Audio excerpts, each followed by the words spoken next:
Merhaba değerli izleyiciler. Bugün sizlerle İsrailoğullarının zengin ve karmaşık tarihini ele alacağız.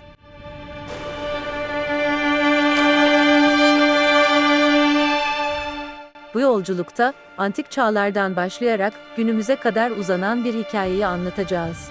İsrailoğullarının kökeni Tevrat'ta anlatılan İbrahim peygambere dayanır. M.Ö. 2000'li yıllarda Mezopotamya'dan Kenan diyarına göç eden İbrahim, İsrailoğullarının atası olarak kabul edilir. Oğlu İshak ve torunu Yakup ile devam eden bu soy, Yakup'un 12 oğlundan türeyen 12 kabile ile İsrailoğullarının temelini oluşturur.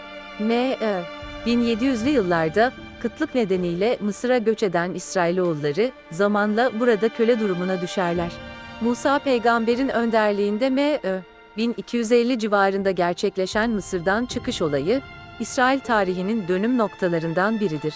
Bu olay, Yahudi inancında Pesah, Fısıh bayramı olarak kutlanır. Çölde geçen 1940 yılın ardından, Yeşu önderliğinde Kenan topraklarına giren İsrailoğulları, burada yerleşik düzene geçerler. Bu dönem, Hakimler dönemi olarak adlandırılır ve yaklaşık 200 yıl sürer.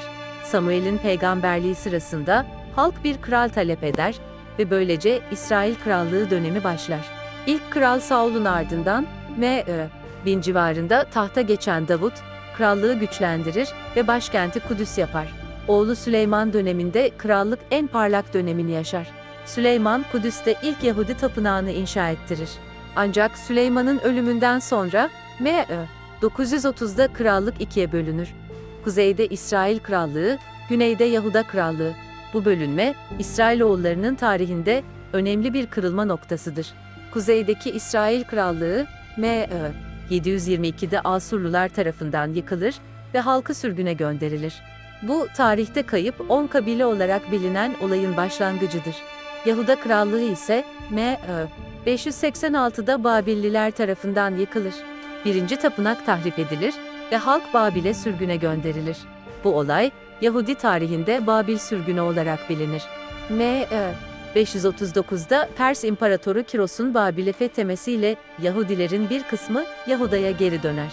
İkinci tapınak inşa edilir ve Yahudi dini ve kültürel yaşamı yeniden canlanır. Bu dönem, Yahudiliğin şekillenmesinde önemli bir rol oynar. M.Ö. 332'de Büyük İskender'in fetihleriyle bölge Helenistik kültürün etkisi altına girer. Bu durum, Yahudi toplumunda geleneksel değerlerle Helenistik kültür arasında bir gerilim yaratır. M.Ö. 167-160 arasında gerçekleşen Makabiler isyanı, bu gerilimin bir sonucudur ve Yahudi bağımsızlığının kısa süreli olarak yeniden kazanılmasıyla sonuçlanır. M.Ö. 63'te Roma İmparatorluğu'nun bölgeyi ele geçirmesiyle Yahudiler yeniden yabancı yönetim altına girer.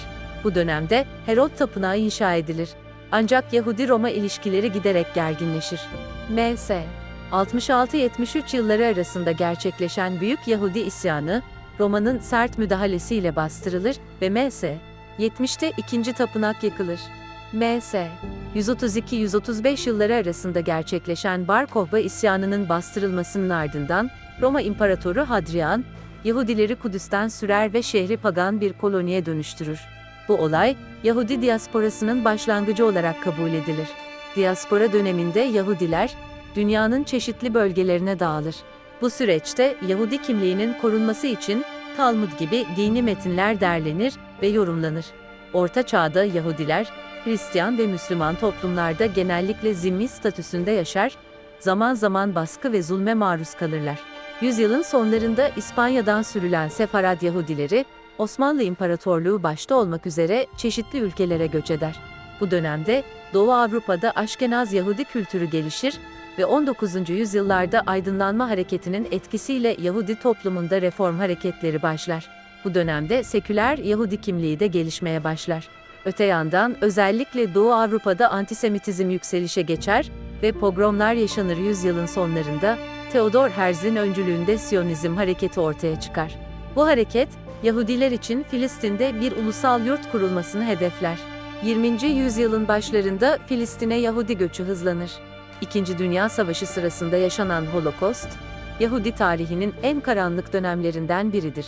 Nazi Almanyası ve işbirlikçileri tarafından yaklaşık 6 milyon Yahudi sistematik bir şekilde katledilir. Bu trajedi, uluslararası toplumda Yahudi devleti kurulması fikrini güçlendirir. 14 Mayıs 1948'de İsrail Devleti'nin kuruluşu ilan edilir. Bu olay, birçok Yahudi tarafından 2000 yıllık sürgünün sonu olarak görülürken, Filistinliler için Nakba, felaket olarak anılır. İsrail'in kuruluşunun ardından, Arap-İsrail savaşları başlar ve bölgede halen devam eden bir çatışma süreci yaşanır. 1967 6 Gün Savaşı'nda İsrail, Batı Şeria, Gazze şeridi, Doğu Kudüs, Golan Tepeleri ve Sinay Yarımadası'nı işgal eder. Bu durum günümüze kadar süren İsrail-Filistin çatışmasının temel nedenlerinden biri haline gelir. 1978 Camp David anlaşmaları ile İsrail ve Mısır arasında barış sağlanır. 1993 Oslo anlaşmaları ile İsrail ve Filistin Kurtuluş Örgütü arasında barış süreci başlar, ancak kalıcı bir çözüme ulaşılamaz. 2000'li yıllarda İkinci İntifada, 2006'da Lübnan Savaşı, 2008-2009, 2012 ve 2014'te Gazze operasyonları gibi çatışmalar yaşanır. 2021'de Kudüs'te yaşanan gerginlikler yeni bir çatışma dalgasına yol açar. Günümüzde İsrail, teknoloji ve inovasyonda öncü bir ülke konumundadır. Ancak Filistinlilerle olan çatışma, işgal altındaki topraklar sorunu ve bölgesel güvenlik meseleleri gibi zorluklarla karşı karşıyadır. Yahudi diasporası ise dünyanın çeşitli ülkelerinde varlığını sürdürmekte, kültürel ve dini mirasını korumaya çalışmaktadır. İsrailoğullarının tarihi, inanç, kimlik, sürgün, zulüm, direniş ve yeniden doğuş temalarıyla örülü karmaşık bir hikayedir. Bu tarih sadece Yahudiler için değil, Orta Doğu ve dünya tarihi için de büyük önem taşımaktadır. Bugün hala devam eden İsrail-Filistin çatışması, bu tarihin günümüzdeki en belirgin yansımasıdır. Bu uzun ve karmaşık tarih, bize kimlik, toprak, inanç ve barış kavramları üzerine derin düşünme fırsatı sunmaktadır. İsrailoğullarının hikayesi, insanlık tarihinin en eski ve en zorlu meselelerinden bazılarını anlamamıza yardımcı olmaktadır. Videomuzu burada sonlandırırken, sizleri bu konuda daha fazla araştırma yapmaya ve farklı bakış açılarını keşfetmeye davet ediyorum. Tarihin bu önemli bölümünü anlamak, günümüz dünyasını daha iyi kavramak için büyük önem taşımaktadır. Teşekkür ederim ve bir sonraki videoda görüşmek üzere.